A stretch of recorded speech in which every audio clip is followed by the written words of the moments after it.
सालों पहले एक जंगल में डंपी नाम की बूढ़ी बकरी रहती थी, जिसके 7 बच्चे थे।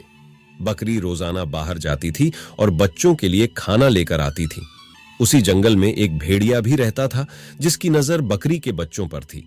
बकरी को भी इसके बारे में पता था, इसलिए वो अपने बच्चों को जंगली जानवरों से बचाने के तरीके बताती रहती थी। बकरी हमेशा कहती थी कि भेड़िया बहुत चालाक होता है और उसकी आवाज भारी व पैर काले होते हैं। ऐसा कोई भी दिखे जंगल में तो खुद को बचा लेना। एक दिन बकरी को खाना लेने के लिए दूर जाना था। उसने अपने सारे बच्चों को बुलाकर समझाया और कहा कि जब तक वो वापस नहीं आती तब तक घर का दरवाजा मत खोलना। सभी बच्चों ने कहा कि वो अपना ख्याल रखेंगे और मां को खुशी खुशी विदा कर दिया। बकरी के जाने के कुछ देर बाद ही भेड़िया वहां पहुंचा और दरवाजा खटखटाने लगा। बकरी के बच्चों ने एक साथ पूछा कि कौन है। तब भेड़िया ने कहा कि बच्चों, मैं तुम्हारी मां हूं।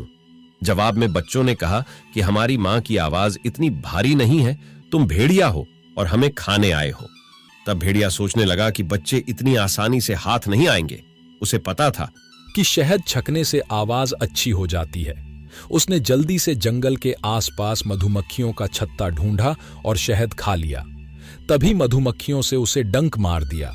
उसने खुद को संभाला और दोबारा बकरी के घर पहुंचा। भेड़िए ने फिर दरवाजा खटखटाकर कहा कि बच्चों, दरवाजा खोला।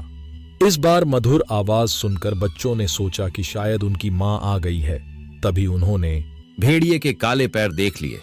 सभी बच्चों ने चिल्लाते हुए कहा कि तुम हमारी मां नहीं हो सकती। हमारी मां के पैर गोरे हैं, लेकिन तुम्हारे काले। तुम भेड़िया हो। अब दोबारा भेड़िया खाली हाथ लौट गया। लौटते समय उसे रास्ते में एक आटा चक्की दिखी और उसने जल्दी जल्दी जमीन पर बिखरे आटे को अपने पैरों पर लगा लिया। अब भेड़िया के पैर भी सफेद हो गए और वह दोबारा बकरी के घर पहुंच गया। फिर भेड़िया ने आवाज बदलकर दरवाजा खोलने के लिए कहा। इस बार आवाज भी मां के जैसी थी और पैर भी सफेद थे। ये सब कर देखकर सब दरवाजा खोलने के लिए आगे बढ़े। तभी बकरी का सबसे छोटा बच्चा बोला, यह मां नहीं है। लेकिन किसी ने उसकी बात नहीं सुनी और दरवाजा खोल दिया। दरवाजा खोलते ही उन्होंने देखा कि दरवाजे पर मां नहीं बल्कि भेड़िया है। सभी उससे बचने के लिए यहां वहां भागने लगे, लेकिन भेड़िया ने एक एक करके 6 बच्चों को पकड़कर थैले में भर लिया। जल्दबाजी में भेड़िया भूल गया कि बकरी के 7 बच्चे थे। अब बकरी के बच्चों से भरा थैला लेकर भेड़िया अपनी गुफा की ओर जाने लगा। कुछ देर बाद बूढ़ी बकरी डंपी अपने घर पहुंची और वहां पर सब कुछ बिखरा देखकर डर गई। तभी उसका घर में छुपा हुआ एक बच्चा निकला और पूरी बात बता दी। सारी बात सुनकर बकरी को गुस्सा आया और वो भेड़िया को सबक सिखाने के लिए उसकी गुफा की ओर चल पड़ी। उधर बच्चों को उठाकर ले जा रहा भेड़िया चलते चलते थक कर रास्ते में एक पैर के नीचे आराम करने के लिए बैठ गया। बैठे बैठे उसे नींद आ गई। तभी बूढ़ी बकरी डंपी भी वहां पहुंच गई। उसने भेड़िए सोते हुए देखा और चुपके से अपने बच्चों से भरा थैला खोलकर सभी को बाहर निकाल लिया। फिर डंपी ने फटाफट बच्चों की मदद से थैले में पत्थर भर दिए और सभी पास की झाड़ियों में छुप गए।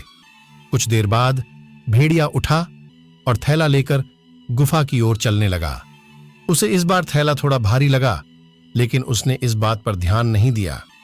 चलते चलते रास्ते में एक नदी मिली, जिसे पार करके उसे अपनी गुफा में पहुंचना था।